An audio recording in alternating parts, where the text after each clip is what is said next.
Serious nerds and gig lovers. On this episode, I am really pleased to have with you from Black Orchid Empire, Paul. And we're going to go through some really, really cool stuff. This band you are going to love, because I do. And you want to thank Nick from NowX for putting us in the direction of these guys. I'd actually heard them before. It wasn't until I went back through I'd realised who you were, and I was like, oh my God, this is amazing. Paul, how are you doing? It's lovely to have you on. Thank you. I'm really good. Thanks for having me.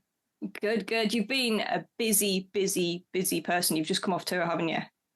Yeah, I've done lots of things. We have a busy schedule anyway in our studio usually, and we're always doing loads of projects. But then, we had a long tour. That's not really a long tour, 10-day tour of the UK, which was amazing. We were overwhelmed by all the support from everybody, and we had some great rooms, some great people, lots of people we saw more than once, which is always nice. Lots of people wearing shirts. We love to see it, so that was great. And then we went back in the studio. I was away on like a writing camp for a bit, and now back again. Now we're going away again at the end of this week. So it's busy times, and we're also trying to make a record, but somehow fit that in. Just squeeze that in. Just try and find a little space to fit that in. If you're watching this, started. We've just had a single out, Angel Fire, which was February, and which is incredible, by the way. You must give it a listen. I absolutely adore it. But we've more than started. We have actually, we've made some good progress. we do have more to do.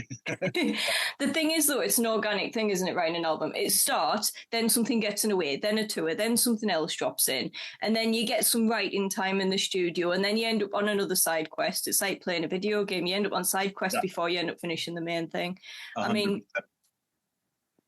for anybody who's watching, because obviously this is on YouTube and you can listen to it audio only, but if anybody's watching, if you see the studio, oh my word, this is unreal. So is this where you record? It is, yeah, and it's our business as well. So we run a commercial recording studio. So we've got this room and another one upstairs, and a load of lovely engineers that do stuff with us and for us. And we work on our own music, but we also work on music with loads of other artists, loads of other types of genres, and producing every style you could imagine. So it's fun times. But yeah, this is our newish home as of like halfway through last year. It's still quite new smelling, so I'm hoping that doesn't go away anytime soon. But thank you. I feel like recording studios have generally improved from a time when I used to play. I feel like it's the sticky carpets have gone, the dirty amps with the rips in are no longer a thing. Pretty much why we started a studio was we all wanted to do things a certain way, and we weren't really like finding anybody that could help us do that. We did make some great recordings with different people, both in this band and in previous bands, but it was just, we wanted to start a thing that felt like we wanted it to. And then it became, some of the other people really liked as well. So I think that's probably true of a lot of producers. They get into production just to do their own music, and then it accidentally kind of spirals out of control. So that's pretty much what's happened. But yeah, we've been in some rough rehearsal studios and some rough recording places, and you're like, there's a lot to learn from that. But yeah, the carpets are not as yet sticky, so plenty of time. Yeah, it doesn't take too long. You only get one rough band in, and that's it. One disrespectful band, and it's all downhill from there. So you've done 10 dates in the UK. Yeah. And then we are, so obviously for most of my listeners, obviously we're quite local, but we also have a lot of people, in different countries, in America, Sweden, things like that. So we are really, really lucky here because we are getting Black Orchid Empire in the Grove on the 12th of April. Nice. So you are on tour again as of what, tomorrow? Well, Thursday. Thursday, we're going out and supporting friends of ours called Marisa and the Moths, who are lovely. And we're just jumping on 3 of their shows, basically, because we thought it would be a really fun thing to do. And Billy in our band used to teach Alex in Marisa and the Moths. So that'll be quite a fun reunion. But yeah, it'll be great fun. Doing Wolverhampton, Leeds and Newcastle. Yes. We're the last pit stop, Newcastle. Yeah. So I'll see what condition you get to us in. It's always good. I think we'll be all right. I think we'll be okay. We'll have warmed up by then. Do you know what it is? It's really good because obviously I know you've supported a lot of bands in the past, you know, Skunk and Nancy. Mm-hmm. Was it In Me, I think it was as well? Yeah, we did In Me, we did Happy, Black Mat, lots of good stuff. And this is really cool because obviously Marisa and the Moths are they're quite different. They're quite powerful, quite a powerful band. Likewise are yourself. So it was quite interesting. I've just said this to you off camera that I had heard you previously, and then it was kind of you were reintroduced to me by Nick of NoX, and I was like, oh, it's those guys. Oh my god! And the stuff that you write it is so very different because you can have rock and you can have a bit of metal, but you kind of have this multi-fusion. And one of the things I want to ask is just talking about the live days. When you play live, are you effectively, some bands can do this, are a different band live, or are you exactly the same? That's a really good question. So we definitely take live into account to an extent when we write, but usually we're writing for a recording and we're not really thinking about anything else. Having said that, we kind of restrict stuff a little bit, so there's not going to be like 15 different guitar parts going on at once or any of that kind of stuff, because one of our rules is that live we never use any kind of backing track. We just have a metronome in our ears. Right. So we perform live as an old school 3-piece band. If there's guitar, it's me. It's not like another guitarist in backing track or anything like that.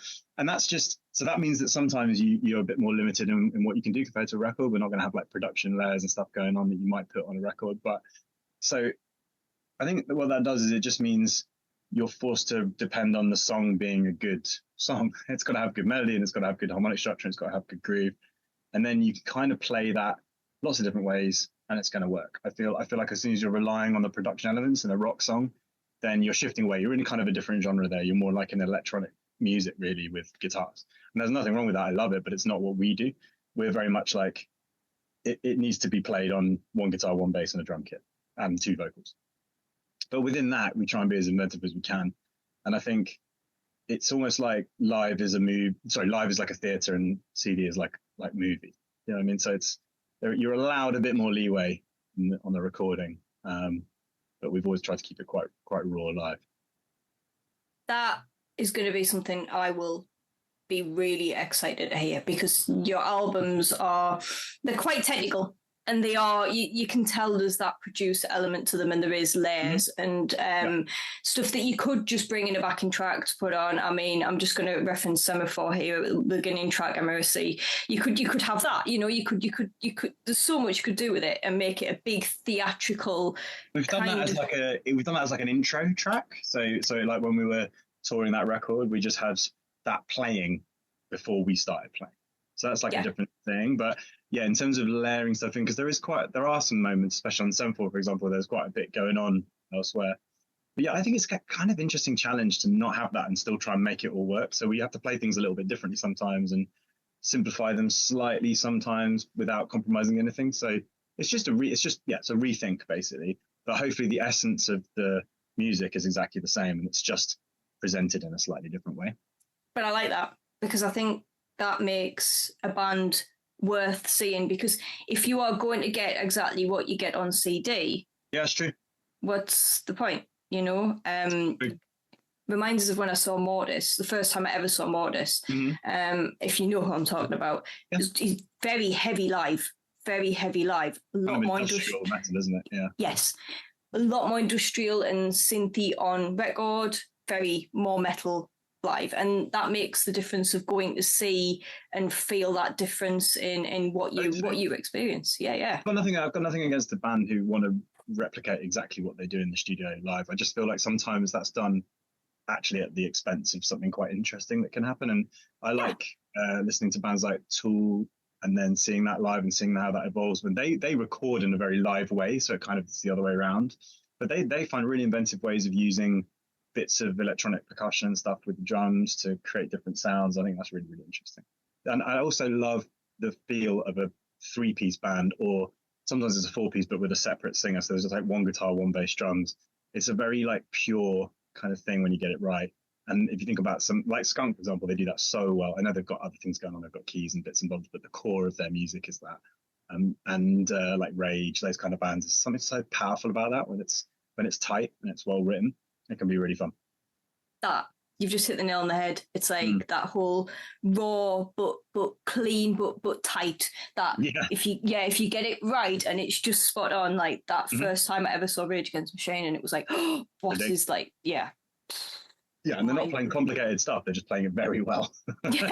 yeah, very talented. But like yourself, so with your albums, I did want to ask if Black Orchid Empire is originally or is still a passion of technicalities of music. Is it about writing, or is it about being a band?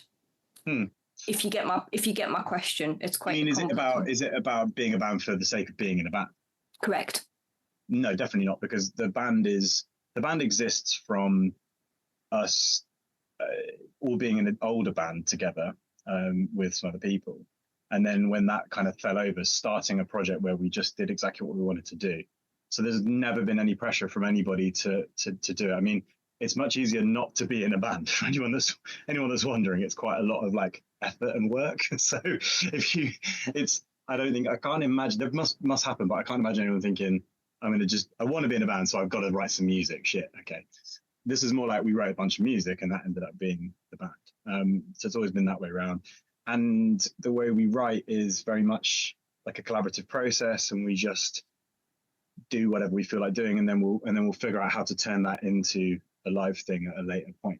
So it's very pure actually in its kind of ethos. It's not trying to do anything, except for make music that we enjoy, really, in a way that kind of makes sense to us. But because all three of us are producers and we work with other people and we've got a lot of like objectivity from that, we're able to instinctively know whether something's going to work, and how we feel about it usually represents how other people are going to feel about it. I think it's just kind of the central job of a producer, is to kind of predict how an audience is going to feel a piece of music. So I think that's in our wheelhouse anyway. But yeah, it's definitely that way around, definitely.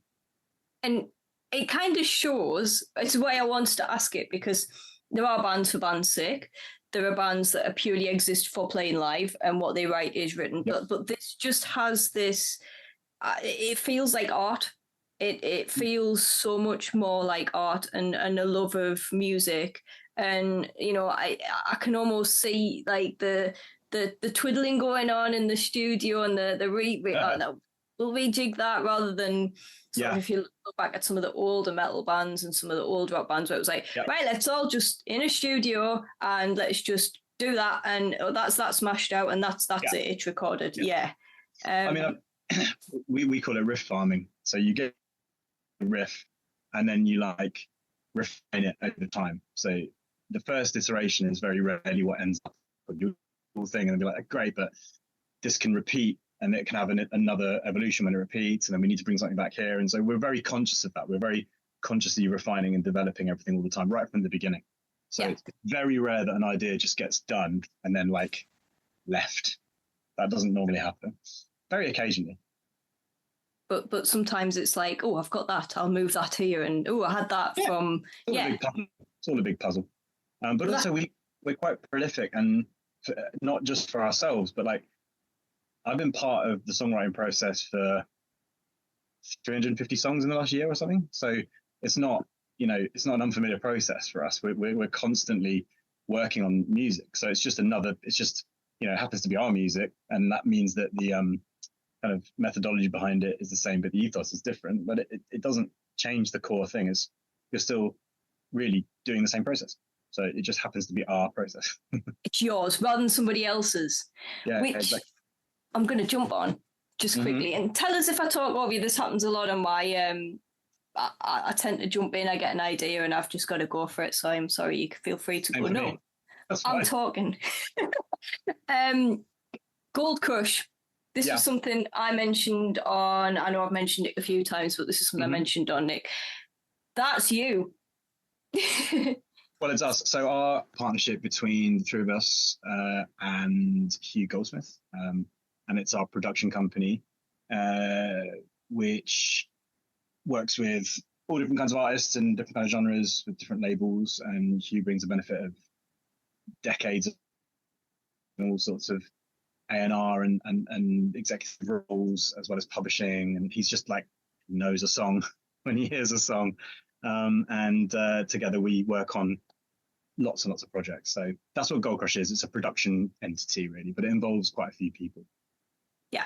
So it's do you not think the music industry is this? It's a network of people that know people that know people that, right, I can call them because they've got that experience. I get this project, don't know what to do with this, I'll ring this person. Is and also music is it's a brilliantly collaborative thing to do. It gets better from collaborating. And that's why across the industry it's sort of standard is you have an artist might work with 2 or 3 different producers, different writers. You know, in our band we don't have external songwriters, but that's only because all 3 of us work in that way quite a lot. So we're able to be objective, we're able to bring other ideas in. It's very common, especially it's a bit of a sort of weird taboo actually in heavy music to have co-writers on your songs, but it happens all the time. I can tell you that right now. Yes. And there's nothing wrong with that. It's great. It's like, you know, it's just collaborating. So yeah, you're basically right that the industry is a network of collaborators essentially, and people have different skills in different places. Sometimes their skills are like in marketing a piece of music or an artist, and sometimes it's in making that music in the first place, but essentially that's what it is. And so yeah, Gold Crushers are part of that, which is fabulous. And this is the fascinating thing. This is something that I'm relearning. You know, it was a very different industry when I was just sort of 17, 18, starting out with, you know, traveling around, seeing what was, doing live photographs, 20s, doing photographs. So it was a different area. I was seeing it from a different point of view. Whereas this, it's a whole different discovery for me and stuff that I kind of picked up on, but in more in depth now, and seeing how it networks and how global it is as well, how people connect from every area of the world and go, right, I know them, I know this production company. I think the current idiom is there because of instant global communication and the way that's changed, and it's more of a mirror of the way society's changed as a whole. So kind of people's workflows are changing because of that. I mean, the good thing about that is though, you can be in the weirdest, most avant-garde side project ever and make cool stuff, and you will be able to find an audience for that stuff somehow. If you might not be able to do it on your own, you might need people to help you do it, but you can do it. It can be done. And I think that's a huge advantage compared to, you know, mid 70s or something, thinking I'm going to try really hard to write good songs, I'm going to get a great band together, and then I'm going to try and persuade someone to spend hundreds of thousands of pounds on it to get a deal to go and record it in the first place. You know, it's a very different thing. And there's pros and cons to all of it. There's, you know, artists have different struggles trying to monetize what they do. In a way, the entire thing is so new that's sort of a strange argument anyway, because it's only really a few decades old, the entire recorded music industry. And admittedly, we've gone quite quickly from, you know, vinyl to laserdisc to cassette to whatever through to CDs and then streams. But that's still a blink in the eye, really, compared to before that, where you just had to go and see something live. There was no way of getting a recording. Yes. So I think people forget how new it is, and worrying about like, whether or not you're activating the correct TikTok algorithm is a very modern problem. But what isn't a modern problem is knowing whether a song has an emotional impact or not. That's like been around since humans have been around. So when you get to the nitty gritty stuff, it's all the same. I love that. I love it because you're exactly right. And I think this is one of the things that everything has changed in the last, you know, everything has changed, but the core essence, the art of it is still there. And that's the real, to find a band you connect with that you listen to and evokes something in you when you see live or you hear on record. And it's not just because it is very much about that 20 seconds of TikTok. You know, have I got that right? 20 seconds that's going to go on. I think the thing I always tell people, I say this all the time, is that the point of life, as far as I can work out, is genuine human connection. That's the point of everything. That's basically it. And what's really nice is that music is a shortcut to that. And there are other things that are a shortcut to that too. You know, art on the wall can do that as well. You can see a painting that was done 300 years ago and it can mean something to you. And music is like that, but sort of time based. I think that's an amazing thing, and that's why it's never going to really go away, because you can listen to a piece of music that somebody recorded on the other side of the world you've never met, and you can feel what they're feeling, or feel your own things because of what they felt. It's just it's as close as you're going to get to reading someone's mind. So I think that's what makes it special, and I don't think that doesn't really change. No, I agree with that. I want to go back to something you said. So you were on about how record labels back in the day used to have to get them to fork out a huge sum of money. What people forget is that quite often that would be in advance, and then you would spend your entire career paying back that advance once they'd taken off all of their cuts. Yeah. People would have a top hit single and then they'd be still absolutely skint because they would be still paying back fees. I think the music industry is a complicated thing, and it changes all the time, and it's really hard to stay on top of. But the essential truth is that you're trying to monetize art, and that means that somebody has to market that art and has to put it in the ears of people who might want to buy it. But the model has always been and always will be, you're an inventor. You're trying to get someone to invest in your invention. It just happens to be artistic. But if everybody was making toothpaste, they would understand that you would probably make some like prototypes of your toothpaste, and then you would hopefully market it a little bit and get people interested in it, and then you'd hopefully get an investor to help you scale that up. That's what music is doing. It's the same thing. It's just that the ways of doing that are a bit murkier and a bit confusing to people. And to be fair, a lot of people who get into creative stuff are not necessarily business people. They don't have that kind of headspace at the same time. As soon as you start to think of it as a product that you make, it becomes a little bit clearer, but it doesn't devalue it. That's the key thing. You can't assume that monetizing something devalues it. It does exactly the opposite. And what you might call, corporatization of music is actually just the reaching of more people. So if you make a cool thing, it might be a cool thing that only your mum hears, or it might be a cool thing that hundreds of thousands of people hear, and the marketing is just the bit in the middle of that. It's not easy and it's expensive. And by the way, you're still asking a record label, if you want to sign a major deal right now, you're still asking a label to fork out, hundreds of thousands for you. It's just that you can also do it in another way. And you don't need to fill out arenas to have a career doing music. You just need a few hundred diehard fans who love what you do. And that's possible for everybody. So I don't think anybody should be super disheartened. But I say that in the confines of my nice recording studio. So what do I know? I know, I agree. I totally agree. No, I totally agree. I think this is the thing. I think there's a lot of bands out there that are not stadium fillers, but are worth every second of listening to and every ounce of love, and things like Patreon, where you can get fans to support you. And, that has sort of brought that to life. I mean, Black Orchid Empire are signed to You the Back Records. Mm-hmm. Do you think it's important if you are, because some people do it, a Speed Error are a great example of this. It's completely independent. Yeah. Do you think if you get the right label, do you think that's important or of value? We actually mixed a lot of Kai's stuff, by the way. A lot of Speed Error stuff. They're fucking amazing. So it depends what you need and what you expect. You can be independent, but you better be as good as Kai at doing it. Yeah. He's insanely good at it. He can sell tens of thousands of tickets on his own. It's insane. Nick, now X is another good example. It's like entrepreneurial spirit gone crazy. But a label can sometimes help you out with that. And delegation and getting somebody else to do things for you is not a bad thing, as long as the price you're paying for that isn't too steep.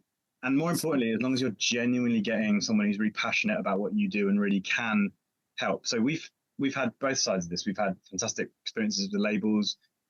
We were on Long Branch, and then they got bought out by another label, which changed that whole process. We had a record out with Season of Mist. Current one, we decided to just basically put it out through James's setup, the Year of the Rat setup. And it's essentially, because our manager, James, is basically part of our band. He's been there since the beginning. He's one of the only people in the industry of heavy music that we trust, and it makes perfect sense for it to be on his platform. But essentially what we're doing is independent. There's nobody funneling loads of money at it. The weird thing now, though, is if you're good at social media, or you're good at like marketing your stuff yourself, you can. But if you're not good at that, no amount of money is going to help. It's not a financial problem, really. It's like you got to make a load of content. I mean, we're not very good at this, to be totally honest. Like, there are some people who are better at this than we are, but you got to make good content, and you got to keep going, and you've got to keep putting it in people's faces, and you got to have a good strategy for doing that. And if you can do that, you don't need anybody else's help. Yes, that's the real elephant in the room. Most of what a label at a smaller level is going to do is just take something that's already rocking, it's already doing it itself, and elevate it. And if you're already doing it yourself, arguably you don't really need that elevation, but it will help get to the next level. If you're not doing it yourself, nobody is going to think it's a good idea to invest in you. So it's really not a thing. We've all seen plenty of bands, sitting around going, our songs are great, why is nobody giving us loads of money? And I just don't think it's ever worked like that. It's never worked like that. No. But what has happened a lot is that people see a train that's leaving and they jump on board. That's all it is. Yes. And sometimes there are victims of that train leaving, that people who've put time and effort and money and get left behind as well. Absolutely. Sorry, I didn't mean to cut you off there. I don't think you did. So it's interesting, because this is the debate that I like to bring to it a lot, and you've mentioned it, sort of like the social media aspect and pushing yourself and creating the content. You do create the content, it is there. I've been working through it for weeks, months, and it's seeing this. It's just being able to see bits of you on tour, and just being able to go onto Instagram and see a little bit of it and listen to it, and then watch some videos on YouTube. And then I found it was a YouTube video on it. It's a preset, so it's a little foot pedal, right? And I want one. Oh yeah. And I can't afford one, but I want one. And I don't worry playing that live anymore. So it's a neural preset, right? I want to talk to you about this, because I am a massive nerd.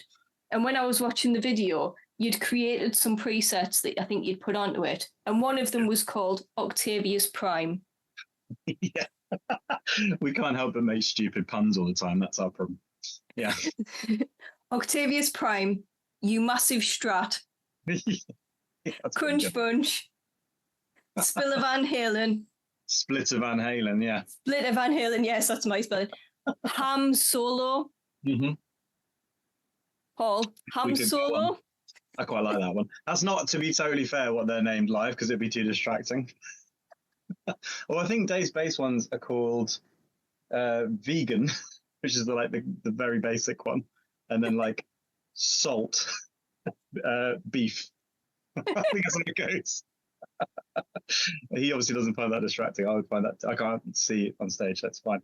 Yeah. I'd be no good. Well, I'm no good now. When I was reading it, when I was watching it, and I was like, I was just wide load. I was like, oh my God.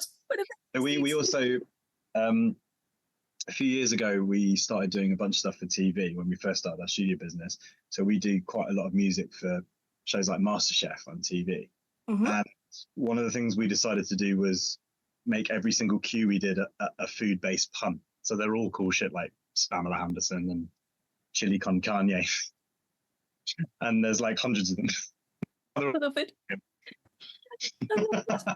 I love it. See, this is what I love about musicians in general. We've all got this weird sense of humour going on. Literally, Torres, it's just puns.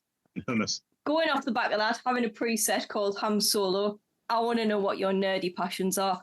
And then I'm going to come back to something, because I'm going to tie this into your music in a second. So I want to know some nerdy passions. Well, I mean, for a start, music literally is a nerdy passion. So, yes. I mean, that's kind of the point. There's this sort of glamorous idea that rock stars are all super cool and like throwing TVs at hotels, but they're not. They're just literally nerds, especially metal guitarists. They're the worst. And that's why any kind of like Reddit about a guitar pedal is hell on earth. But other than that, I'm a big like sci-fi buff. We all love all that kind of stuff, which is why Semaphore had a sci-fi theme. So I wrote like a short story for every single song on Semaphore that's not been released. We should probably do something with those at some point. Comic book it. Yeah, exactly. It'd be great. I'd love to do that. Anyone that's a comic book artist, get in fucking touch and we'll do it. And then, love like gaming. Haven't really had as much time to do that as I would like, but used to do that a fair bit. In COVID, got back into like Warhammer with my kids, which is, if Henry Cavill does it, it's probably cool, actually. It's not even nerdy. It's still cool. It's always been cool. I like making models and painting them. There's nothing wrong with that. So yeah, I've got plenty of them. I don't have any passions that aren't nerdy. This is my problem. So Warhammer, are we 40k original Age of Sigmar? Yeah, we did some 40k stuff. Yeah, which I used to do when I was a kid, but I hadn't done at all since. And I was like, wait, weeks and weeks of sitting around in the kitchen, like, definitely need to paint some stuff. Yeah. So we did a bit of that, which is great fun. I'm not, I haven't actually got time to play any of it. Just making the models is enough for now. Do you not believe it? The buying them, building them, painting them, and playing it are all separate things. Completely, everything's the buying bit is the difficult bit, really, because it's like more expensive than crack. I don't get it. But yeah, it's fun though. It is quite fun. I remember getting my first Eldar army, and I remember sitting there incredibly hungover because I went to Newcastle and I bought it. I bought it from the Games Workshop, which, being a lass in a Games Workshop shop, fun. Okay, yeah. And I got this box set, and it was the starter kit, and I got some other bits to go with it. And then I went out drinking, and I remember getting home really drunk with me Games Workshop, and then sitting the next morning, bitterly hungover, gluing bits together and thinking. I think it'd probably be the worst possible thing you could do on a hangover, I'd imagine. It was horrendous, and I was like, "Why am I doing this? Why?" I still remember the smell of glue coming up with it as well. I was like, "Oh." To be fair, I think this can be the same with music. There's points when you're trying to learn something ridiculously hard that you recorded a year ago and thinking, why have I done this to myself? And I'm going to try and play and sing over the top of it. It's always fun. But yeah, no, loads of that. And then I used to love to draw. I love doing art and all of we do all of the stuff ourselves. So most of all of the artwork, all the artwork recently has been stuff that I've drawn and then we've laid out, and Dave's amazing on the digital layout stuff. So that's kind of fun. That's always been good. That's just so cool because you've got the whole package, the whole nerdy package. And I think some of these things that you probably have, I mean, you've mentioned obviously sci-fi, which obviously Semaphore, incredibly sci-fi. Yeah. Fate, there's Event Horizon gets mentioned. I can't help thinking the beginning track, was it Emery's? Yeah. So Emery, it's my pronunciation, my apologies. For all the majority, I barely speak proper English. Emery was emissary. There we go. We got it. It was the very first episode of DS9, the first two. Was. Yeah, it was. I'm not sure if that's why we called it that, but it might as well have been because it's like, and that's his voiceover on that, which is great. He's wasted and behind the drums. He needs to be doing some voiceover for films. Yeah, it's awesome. It's so cool. And I was like, maybe there is a little Star Trek, just a little. Oh man, obviously, yeah, I love Star Trek. Yeah. Oh yeah. I seem to be getting a lot of Trekkies. That's see, I'm a huge Trekkie. It's ridiculous. It's sad how bad I am.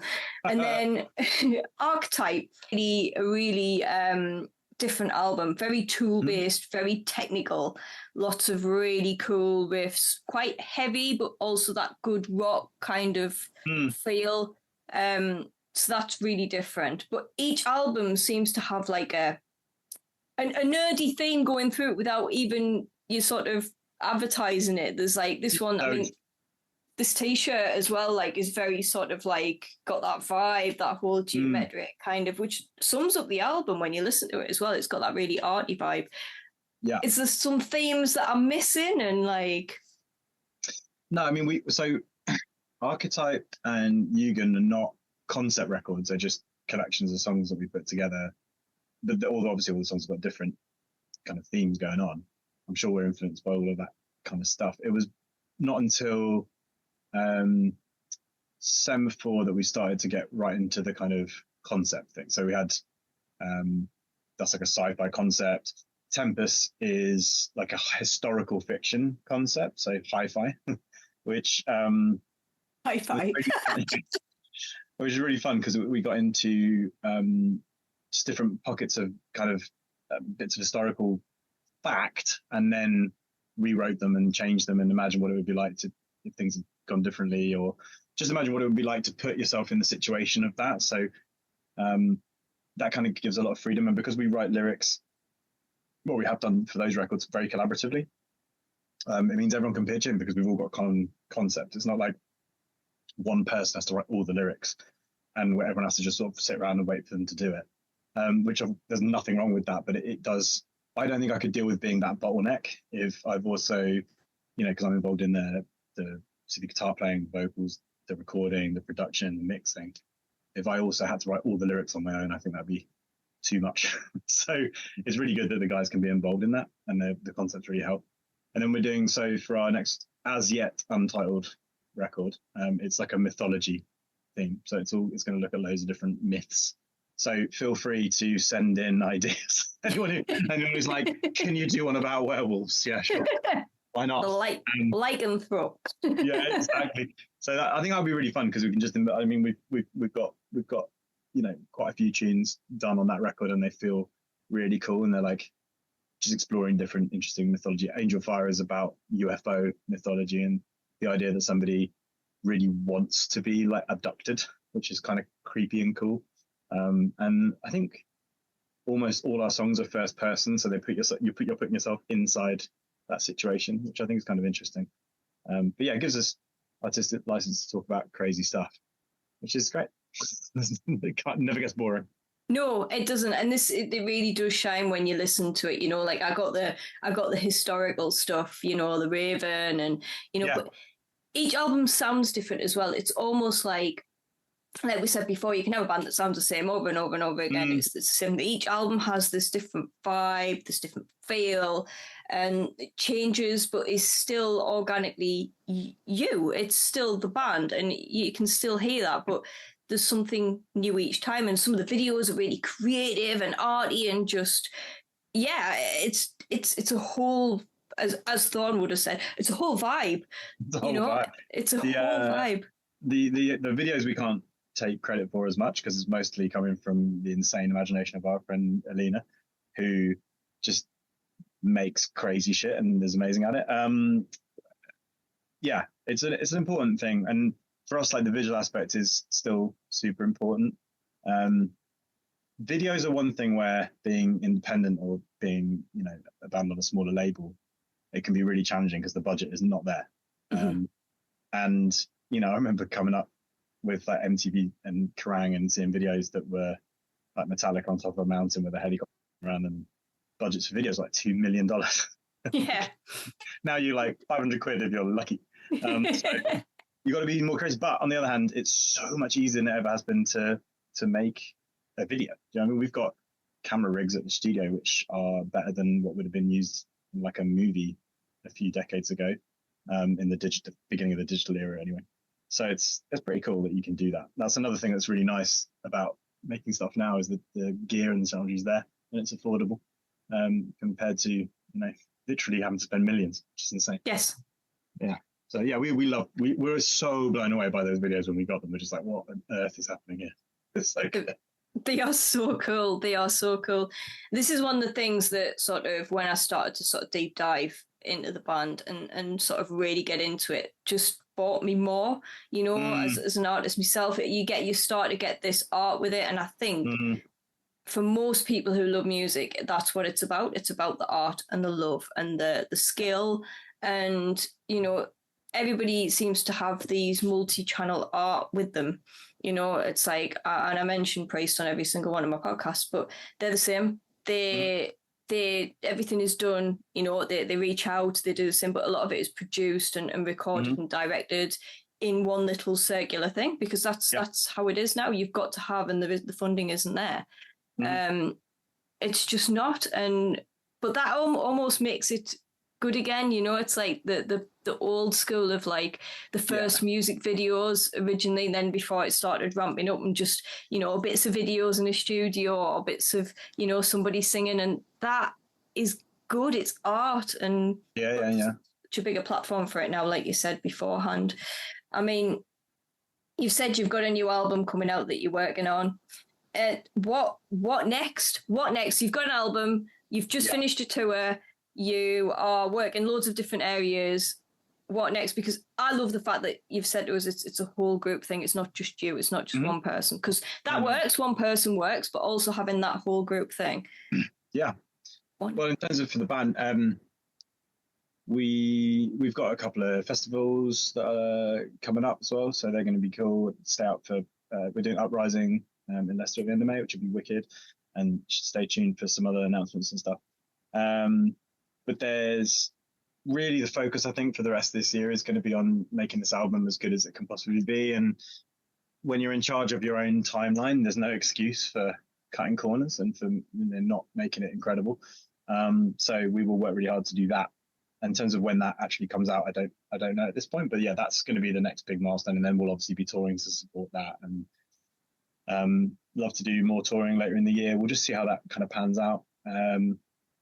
But yeah, we're focusing definitely now on a creative phase again, and taking a lot of the ideas we have through to completion, because we've got massive folders full of starting ideas, and it's always a question of working on the song until you feel like it's the best it could be, and then you've actually got to record it. Mm-hmm. Drums and so that process takes a bit of time, but we're in the middle of it at the moment. So yeah, I'm excited to hear what that's going to be like. It's feeling really good so far. And that's amazing, because that feeling, for you to say it's feeling really good and not sit there and be like, well, it's coming on, and it's like, it's got good. That feeling. All it takes is one album to kind of just click, and it's, but I find now a lot of the bands that are working hard, that are touring, are having to, like you say, push it themselves, do it themselves, and fight for it, because there is that outreach for others. But honestly, I'm so excited to see his live. I really want to hear the difference. I really want to hear what it's like live, because I think, like you said, it's so important to have that. So if you want to see, we are going to be a little bit sort of close on getting this out. This is going out on Thursday. So April the 12th. Later that day, they're playing Wolverhampton, Leeds on the next day, and then Newcastle at the Grove. And the Grove is a really great venue. You'll really like it. It's a really, really sound venue. It's the stage is really cool. It's got a really good sound system. So I'm looking forward to seeing you there, and just nice. I just want to hear it. You'll probably see us stand at the back with the glass like that. Definitely. Just having a good listen.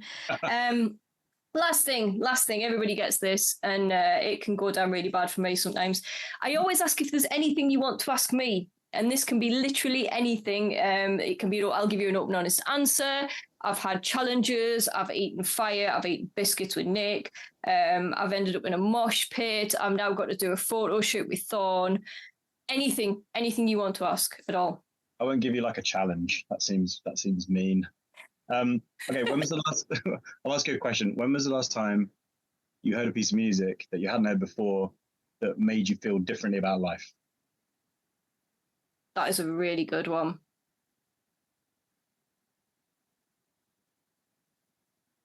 Oh my God. So, yeah, like, I don't know, right? This is going to be really bizarre, because I was raking through some old stuff the other week, and this is going to be quite embarrassing. I was listening to Majo, right? And I found a track called Glorious, and I just don't know why, but it just. Why would that be embarrassing? Because it's Majo. Because it's Majo. because everybody expects this funky kind of like, and really what I love artists that do stuff that sort of change, they change what you hear, they challenge you. Yeah. And, Majo being a sort of pop, pop in general. Yeah. But some of the tracks that he's wrote are just magic. You know what I mean? They're either really good synth tracks, or they're really good, guitar tracks. As, a really talented musician that I think slightly, I mean, obviously massive, but at the same time underrated now. Yeah. And it goes back to when I was sat on, he played at South Shield, so I live the other side of the water, and I was sat on the other side of the water, and I could hear him playing, so across the river. And just little things like that, But this track, Glorious, was just unreal. There's something about it. I can't even. It just made us cheer up. I was in a right funk. You know what it's like. You've had a bad day. I'm in a funk, and it was just like that for me is the point of music. The reason I ask that question is because I feel like that is what everybody is trying to do as an artist. They're trying to make something that when people hear it for the first time, it will make them, if not, even if they don't know, it'll just change their mood. It will change how they feel. It will change their perspective in some little way. And that's like a very, very cool, unique thing that music can do. Yes. In a way that's very hard for anything else to do. Almost, you can hear something come floating out of a bar across the street, and it can still change your mood. It can still make you kind of take notice of it. And I like today, I was referencing a bunch of different stuff, and for some reason, we were talking about like the groove of something, and I played "Grandma's Hands" by Bill Withers, and it's just like someone go with that little hi-hat, and it's the grooviest thing in the world, and there's like nothing in it. And every time I hear the beginning of that, I just get transported to the first time I heard that song, and that's such a cool thing. That's the power of music right there. But that's it. It's the old stuff as well. It's things like Brian Ferry. I was going to say Brian. I love a bit of Brian Ferry. Again, amazing. Bad times, and I go, I'll stick a bit of Brian Ferry on. A bit of Roxy music, a bit of funky bit. A bit of funky bass. Oh, good. Yeah, and I've been making for bass lines. So what's happened to me is I'm going back through. I'm picking up my bass again after a long time. I'm not playing it, and I've been making for bass lines. So I've been listening to all sorts of weird stuff, and a bit of Divine's been going on. A bit of Michael Jackson's been going on. So you get a bit of bass lines on that. A bit of Trans X, some 80s stuff, Paul King, Paul Young, a bit of Come Back and Stay, all that kind of thing, bit of slap bass going on. Incredible stuff. So I've just been raking my way through all that, but definitely this week it has to be Mid-Euro, definitely, which I'm probably going to get after. Thank you very much. I bet you didn't think you were going to mention Mid-Euro on this. But there you go. I mean, there we go. It's like outing yourself again, isn't it? Really, like I've been listening to Mid-Euro a little bit. Well, honestly, it's actually I'm going to return that. I'm just because I'm not going to end it. What was the last thing you listened to that changed you other than Bill Withers? Well, I mean, I was going to say that definitely happened today. Do you know what I heard on Friday last week is the new Ed Sheeran that has his own track?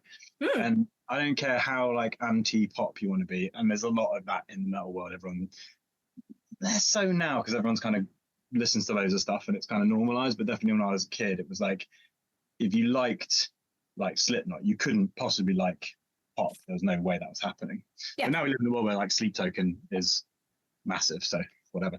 But that Azazam track, I was like, that really grabbed me. I think because of the like rhythm of it, and I was like checking through newly released music, and that just kind of made me go, whoa, that's a real thing. And there's actually a YouTube video of them like writing the song, which is kind of cool because you see the process behind it, and it's very honest, and it's very exactly like how writing sessions go all the time with artists, and that was quite interesting to watch. So yeah, and that's not exactly like, it's not very out there. It's the new Ed Sheeran track, but genuinely good though. It's genuinely good. There's a lot of actual good pop artists out there, and I think we need to not discern this. It's all right now. I think you're right. My generation, you were caught listening to pop music. It's like, what on earth are you listening to? Do you know what I mean? Yeah. You couldn't go from listening to Cannibal Corpse in your student bedroom to then listening to something like Coldplay or something. You just it's pretty elitist. Yeah. But there is that genre hop now, and I think Lady Gaga has a lot to do with that as well, because I think she crosses a lot of boundaries and challenges a lot of stuff, and like the latest album's wicked as well. It's great. And Abracadabra having a bit of Susie Sue hugged in there, yeah. Honestly, and this is the thing, there's so much because we're in a metal band, but like the majority of the stuff we do is not metal. We do loads of pop and loads of different stuff in different genres, and that means you're constantly listening to things from other places, but that inspires what happens in our songs. And like at the end of the day, we're all about melody and groove, and that's I think that comes across in the songs. They're not we're obsessed with pop melodies. I think everyone is far better served talking about what they like than what they don't like, to be honest with you. It's much easier to talk about what you don't like, but it's a really irrelevant conversation, and unfortunately the whole internet is mostly people shouting at each other about what they don't like. So yeah, I think we could all be better served by just liking stuff. It's fine. I don't care what they don't like. I want to know what you like. No, I want to know what music you like, what nerdy stuff you like, what. But that's it. You're exactly right. Let's be positive about things because it doesn't happen that often nowadays. You're right. It is a very negative world. People commenting on people's comments, going, "You've ruined my life by releasing a song that has this in it," and you're like, "Oh, get over it." Just simply don't listen to it. It's really simple. It's a very, very easy thing, and you just make a bunch of stuff, and then I think it was Rick Rubin that was like, make a bunch of art, release it, and then while people are arguing about whether it's good or not, do more art. Do what you love. Thank you so much for your precious, precious time, because I know from now you are on the road, you've just come off the road, you are writing, you're producing, and you taking the time to do this. I am genuinely, genuinely grateful. It's been an amazing chat. Hopefully I get to sort of wave at you from the back of the Grove very shyly. No, come and find us. We're always up for a bit. Excellent. Sounds good. So all the best with the tour that's coming up. Thank you so much. As I will say out in a minute. Is there anything you want to say before I say my goodbyes? Just thanks very much for having me. It's my absolute pleasure, and we'll see you at the show. See you at the show. It's going to be good. Right. Be good. Behave. If you can't behave, don't get caught. Over and out. Gigs up north.